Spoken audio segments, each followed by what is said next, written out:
Hey guys, called Minority here. Fan fiction. This is stupid, by the way. Sorry, the music. Turning down the TV.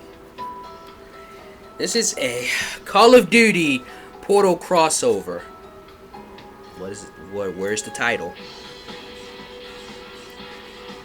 There is no title. Oh, it's called Portal 2 Hell by Omega the Omniscient. Author's note. My apologies in advance. I don't know much about Half-Life. I just figured since the two games were connected, it would be a good way to include some people with guns. If you notice any major flaws in the plausibility of this first part, please correct them. Example, if satellite communications are the problem, I will change Mr. Chief's job description accordingly. 8. Arrow up. D. I'm guessing that's a Pinocchio face. Also, I own nothing. This is Valve's stuff, believe me. Yeah, EA deserves no credit at all. I'm not being sarcastic, they really don't. Oh, possible spoilers too. Read at your own risk. I just imagined that he was British. I don't. Anyway, The Call. John Chief did not love his job, but he knew its importance and did it very well. He was in charge of a mobile radio station that consisted of a convoy of 3 salvage delivery trucks and a semi-trailer truck. The smaller trucks housed the major instruments essential to radio and telecommunications, and camouflage for the trucks when immobile. The larger truck contained the antenna, and when stationary, it could accommodate the technicians. His job was simple. He made sure the technicians were doing their jobs, receiving and transmitting communications essential to the resistance, but it also intercepted signals sent by the combine, to decrypt them for information. This could be hard since some of the technicians were inexperienced, but for the most part it was unchallenging and therefore boring job. As a man in charge, he also received orders from White Forest regarding where to move the station. When orders to move were not given directly, an important aspect of his job was reviewing intel on combined troop movements and deciding when to move the station and where to move it. The travel had been exciting at first, but after a while it came down to homesickness and revulsion at the universally decrepit state the world was in. He and his team of technicians, along with a few raw recruit soldiers, quote unquote, acting as escorts, were one of the few remaining means of long-range communication for the resistance. Satellites were no longer a viable option, and unaided radio signals could get choppy traveling cross country. Without people like them, messages like the one sent by Mossman from the Borealis would be impossible to understand. Why did I add an accent to that? Oh, fuck this smell. Currently, he was fulfilling the first duty of his job description. One of the younger technicians was having trouble receiving a radio transmission. He was relatively new at the job, despite some minor past experience. The major problem was figuring out whether the job was with their radio or beyond their control. There seems to be some kind of interference, and I can't seem to phase it out. There was indeed static, making the message very hard to understand, and nothing John tried made it much clearer. It must be a problem on their end. Just get what you can through. It could be important, John said, scratching his balding head. While this was not the most important job resistance fighters did, it was no less stressful. Looming peril had not been kind to him, or his hairline. As such, he blamed the Combine for his condition, as well as anything else even vaguely stress-related. Problems with transmissions like this were no exception. Damn Combine. Maybe if I turn up the volume, the technician said, unintentionally drowning out John's words. A high-pitched screech cut into the transmission, a synthesized male voice repeating the screeching. This is Aperture Science Emergency Distress Broadcast. If you are a non-employee of Aperture Science, you may not be authorized to hear this message. Please cover your ears. And a burst of static was followed by a woman's voice on the radio.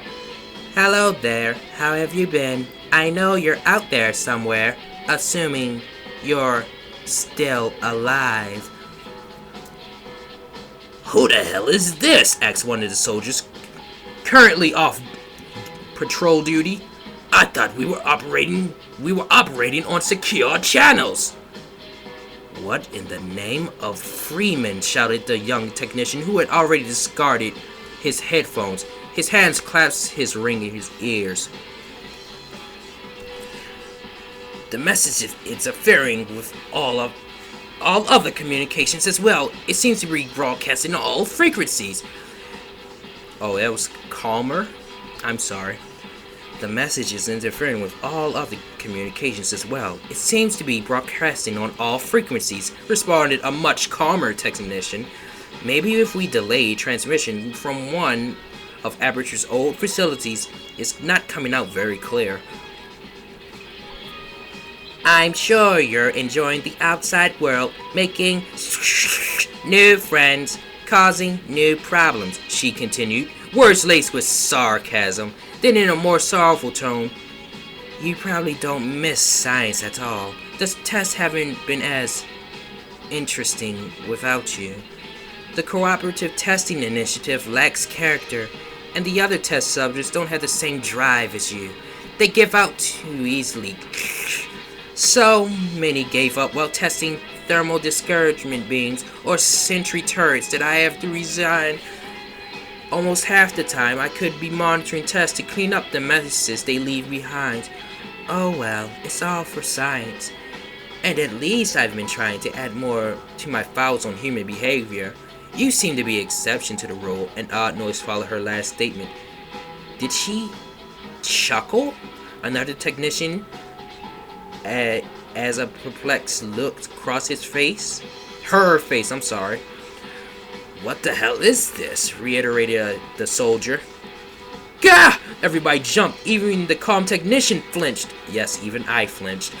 The woman's pained outburst was interrupted by more static. When the voice returned, her tone suggested she was suppressing great pain. Anyway, some of the tests have become unmanageable. The facility has been overrun by all started when unpentium infused yielded resilient test subjects lost control. Can you make it any clearer? Oh, I'm sorry. Can you make it any clearer? John asked the calm technician. I'm trying, he said, twisting some dials on his station. There! The static cleared. Long story short, I'm dying. When I'm gone, there will be nothing to keep them from escaping. You might want to help me, even though I saved your life. Do it for science. If that's not initiative enough for you, there must be some survivors trapped like you were. Do it for them, but mostly for science. Oh, don't let any Black Mesa employees touch anything on the off chance that any survived. I doubt they... She's coming for me. Hurt! The message cuts off. The masculine man voice returned saying, this was an Aperture Science emergency distress broadcast. If you are not an Aperture Science employee, you may now remove your hands from your ears or reactivate your audio receptors. Thank you for not listening.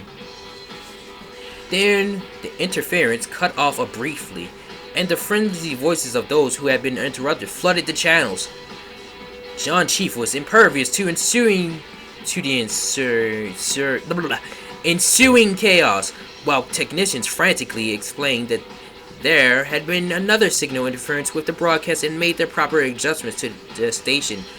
Chief made his way to the front of the truck where the telecommunicator was located. Patch me through to White Forest. Kleiner and Magnuson are going to want to hear this. The technician nodded and got to work. While she prepared that, Chief went to the calm technician. What the hell do you want with me? One of his most trusted and experienced subordinates. Then why doesn't he have a name? I want you to send that message to White Forest. They'll need to hear it firsthand.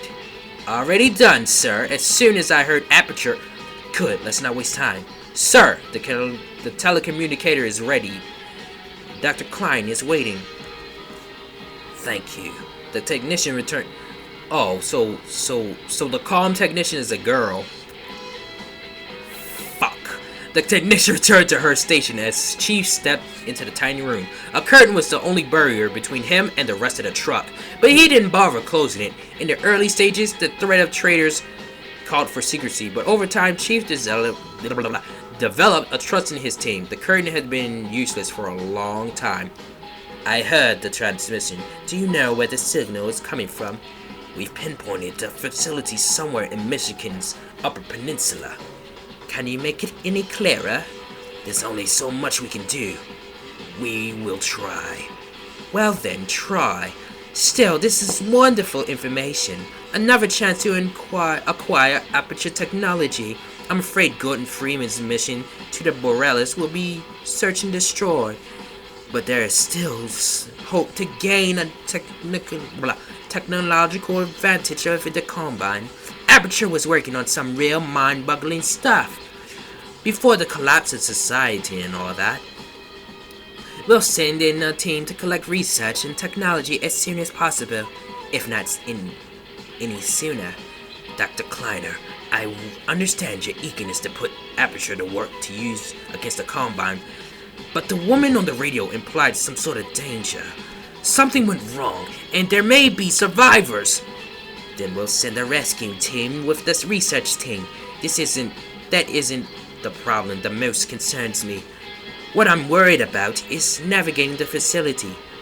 As I understand it, Aperture purchased a large salt mine in Michigan. I understand they built the facility underground, not unlike the old Black Mesa facility in New Mexico. I somehow doubt they'll have maps waiting for us. The facility will no doubt be massive and complex. We need someone who knows Aperture. The problem won't be finding her, it'll be convincing her to go. I have a hunch that message you received was meant for her. We don't need to concern yourself any further with this matter, Mr. Chief. I'll take it from here. Who is... With that, Dr. Kleiner disconnected and the telecommunicator went dark. Chief sighed. The interesting stuff never lasts very long. Back to work then, he grumbled to himself, turning from the display to the technicians working frantically at their stations. Meanwhile, Dr. Kleiner went to work figuring out how to convince a recent recruit to dive back into the bowels of Aperture's enrichment center after her recent escape.